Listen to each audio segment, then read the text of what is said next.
বন্ধুরা, আজকের একেবারে অন্যরকম ভিডিও। আমরা গিয়েছিলাম প্রত্যন্ত সুন্দরবন 14 আজ কিন্তু কোনো খেলার ভিডিও নয়, একটি শিক্ষা প্রতিষ্ঠানে গরিব এতিম বাচ্চাদের কম্বল বিতরণের জন্য গিয়েছিল একটি সংস্থা মানবতা।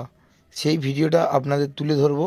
কার যদি সাহায্য করতে ইচ্ছা হয় আমাদের ডিসক্রিপশনে দেওয়ার নাম্বারে দেখতে পাচ্ছেন, এটা মাদ্রাসা, বালিকা মাদ্রাসা। আর এখানে কিন্তু প্রচুর গরিব ছেলে মেয়েরা পড়ে। এখানে একটি মানবতা বলে একটি সংস্থা রয়েছে, তারা কিন্তু সাহায্যের হাত বাড়িয়ে দিয়েছে, তাদের কম্বল বিতরণ করছে।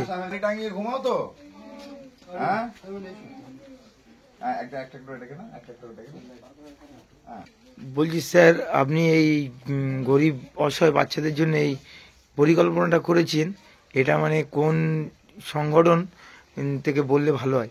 আচ্ছা, আমরা এসছি মানবতা থেকে। মানবতা একটা সমাজ কল্যাণমূলক সংস্থা, দক্ষিণ 24 পরগনার এই সংস্থা। তো এসছি এখানে সুন্দরবন এলাকায়, রায়দিঘি সন্নিকটস্থ কি জায়গাটা না, 3 নম্বর 14 হ্যাঁ, একটা আবাসিক শিক্ষা মহিলা শিক্ষা প্রতিষ্ঠানে বাচ্চারা এখানে পড়াশোনা করে এবং আরবি জেনারেল কোর্সে পড়াশোনা করে। এবং এদের মধ্যে বেশিরভাগই এতিম, পিতৃহারা এবং অসহায় অনেক দুস্থ পরিবারের সন্তান। তাদেরকে শীত বস্ত্র হিসেবে কম্বল উপহার দিতে বা প্রদান করতে আমরা এখানে উপস্থিত হয়েছি। এখানে 40 জন বাচ্চাকে আমরা শীত বস্ত্র প্রদান করব আজকে। এবং মাদ্রাসার যিনি প্রধান দায়িত্বে আছেন হুজুর, তো হুজুরের সঙ্গে যোগাযোগ 2 বছর আগে হয়েছিল। তো এবছর ওনার বিশেষ আবেদন ছিল, সেই আবেদনের সাড়া আমরা দিয়েছি এবং দিয়ে এখানে উপস্থিত হয়েছি। তো আমি অন্তত এই বার্তাটা যত মানুষের কাছে পৌঁছাচ্ছে, আমি প্রত্যেকের কাছে বিশেষ অনুরোধ করব, এই প্রতিষ্ঠানটা একটা দারুণ প্রচেষ্টা চালিয়ে যাচ্ছে। ইসলামিক এডুকেশনের পাশাপাশি জেনারেল এডুকেশন পাঞ্চ করে একটা বাচ্চাদেরকে একটা আলাদাভাবে তৈরি করতে, যাতে আগামী দিনে এরা বড় হয়ে একটা অন্যরকম মতাদর্শের উপরে বা ভাবাবেগের উপরে সমাজে অন্তত প্রতিষ্ঠিত হতে পারে বা নিজেদেরকে সমাজে কিছু দিতে পারে। ফলে এই প্রতিষ্ঠানটা খুবই শুভ উদ্যোগ থাকলেও খুবই আর্থিক সংকটের মধ্যে চলছে। আমরা বলবো ক্যামেরাম্যান ভাইকে যে অন্তত একটু পরে অন্তত প্রতিষ্ঠানের বাইরেটা অন্তত অবশ্যই আমি সব দেখিয়ে দেবো। প্রতিষ্ঠানের বাইরে দেখি, প্রতিষ্ঠানের এখনো পর্যন্ত দেওয়ালে প্লাস্টার নেই, চাল দেখিয়ে দিচ্ছি। বাচ্চাদের থাকার মতো বেড বাচ্চাদের নেই, থাকার মতো একদম বেড নেই। তো এই শীতের সময় মেঝে থাকা স্বাস্থ্যের পক্ষে খুবই ক্ষতিকারক। একদম প্রত্যেককে বলবো এই জাতীয় প্রতিষ্ঠানের পাশে ক্ষুদ্র ক্ষুদ্র হলেও একটু দাঁড়ান। কারণ সবাই মিলে যদি কতটা মানে সাহায্য করলাম এটা বড় কথা নয়, কিন্তু অংশগ্রহণ করলেন এটা বড় কথা। সবাই যদি এইভাবে টুকটুক করে ছোট ছোট করে আগিয়ে আসেন, আমরা যেভাবে আগিয়ে এসছি 5 জনের সহযোগিতা নিয়ে, তো সবাই যদি এভাবে আগিয়ে আসেন তাহলে দেখা যাবে খুব শীঘ্রই এদের যে রিকোয়ারমেন্টগুলো আছে, ইমিডিয়েট রিকোয়ারমেন্ট অন্তত 40টা বাচ্চা, 40টা বেড। তো সেই 40টা বেড অন্তত এখানে ব্যবস্থাটা অন্তত হয়ে যাবে। আর শিক্ষা প্রতিষ্ঠানটার একটু প্লাস্টার ইমিডিয়েট প্রয়োজন। কারণ কি, এই বিশেষ করে এই সময় আমরা জানি যে শীতকালে অনেক সাপ টাপ এটার সাথে থাকে, বর্ষার সময় এইসব প্লাস্টার ছাড়া ঘরগুলোতে সাপ টাপ থাকে, তো ছোট ছোট বাচ্চাদের ক্ষতিও হতে পারে। কিছু কিছু জায়গায় দেখছি জানালাগুলো থাকলেও দেখা যাবে যে সব মানে প্লাস্টারের অভাবে চালে পুরো ফাঁকা আছে, এদের শীতে সমস্যা হবে। এজন্য সবাই একটু একটু করে আর্থিকভাবে আগিয়ে আসুন। কেউ বা অর্থ না দিয়ে যে সরঞ্জামটা এদের প্রয়োজন সেটাও দিতে পারে। 10 বস্তা সিমেন্ট দিয়ে দিলেন নাকি, 50 বস্তা বালি দিয়ে দিলেন, দেখা যাচ্ছে 5টা বেড দিয়ে দিলেন। কেউ একটা বেড করে দিতে পারলেন, একটা বেডই করে দিলেন। এভাবে সবাইকে অনুরোধ করব, একটু একটু করে আগিয়ে আসুন, অসহায় বাচ্চাদের পাশে দাঁড়ান।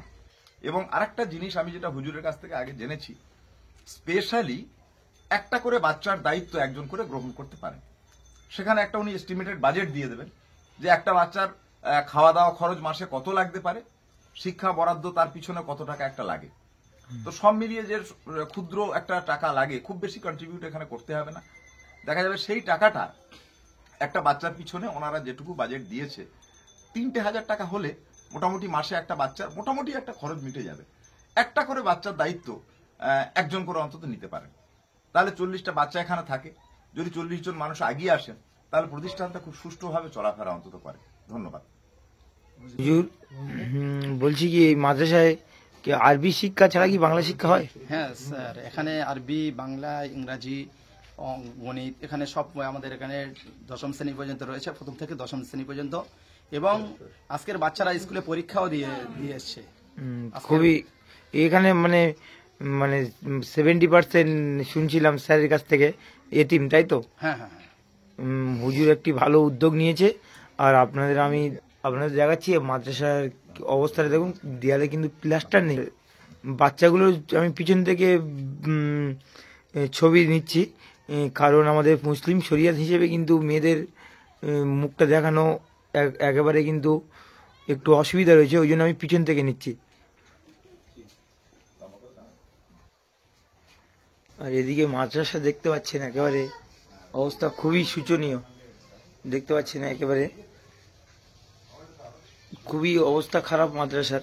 এখানে আপনারা যদি কিছু সাহায্য করতে পারেন তাহলে আমরা ডেসক্রিপশানে ও আমাদের চ্যানেলের নাম্বার দিয়ে দেবো, আপনারা কালেক্টরে কিছু যদি সাহায্য পাঠাতে পারেন তাহলে কিন্তু খুব উপকার হয়। আচ্ছা, ঠিক আছে, পানি খালি ঠিক আছে, মন দিয়ে পড়াশোনা করবে। হ্যাঁ, যাও, পড়া করে এসো। আমি আরাম কম। মনীষা, কাশীনগর বাড়ি। ঠিক আছে মা, মন দিয়ে পড়াশোনা করছো তো? হ্যাঁ, ভালো পড়াশোনা করতে হবে। ধরে না, হ্যাঁ, ভালো শোনাবে না। ছোট ছোট মেয়ে সব, হ্যাঁ, মন দিয়ে পড়ছো তো? কি নাম? আজিদা শেখ, মইপি। বাবা, অনেক দূর বাড়ি বাবা। মইপি লাখ। তোমার গত বছর ছিলে না? হ্যাঁ, বাড়ি হচ্ছে আপনার কাশীনগর। এসো, সালমা, লালপুর বাড়ি, লালপুর। আচ্ছা, লালপুর ছেলে। লালপুর, ক্যানিং বাড়ি, ক্যানিং। আচ্ছা আচ্ছা, হ্যাঁ, বলো। কি নাম বাবু? বলো বাড়ি, বলো। দাও। এর নাম সালমা পিয়াদা, এর বাড়ি জামতলায়, ও আচ্ছা, তিলপি। আব্বা মা আচ্ছা আচ্ছা, ঠিক এই আছে তো? ও স্যার বাইরে ছিল, এসো, চলে এসো। ওকে ওয়েটিং করে থাকো, তোমরা ভিডিও পিছনে চলে যাও। হ্যাঁ হ্যাঁ,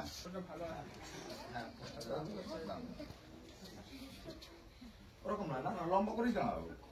না না, ছবি আগে পিছু করে দেওয়ার নাকি? না না না, তোমরা হ্যাঁ, তোমরা হ্যাঁ, দড়ির সামনে মাথায় রাখতে হবে না, উঁচু করে দাও। কি তোমরা খুশি তো সবাই? হ্যাঁ, আচ্ছা, সব মন দিয়ে পড়াশোনা করছো তো নাকি? হ্যাঁ, বেশ তাহলে আমাদের জন্য সব দোয়া করবে তো? খুব বেশ বেশ।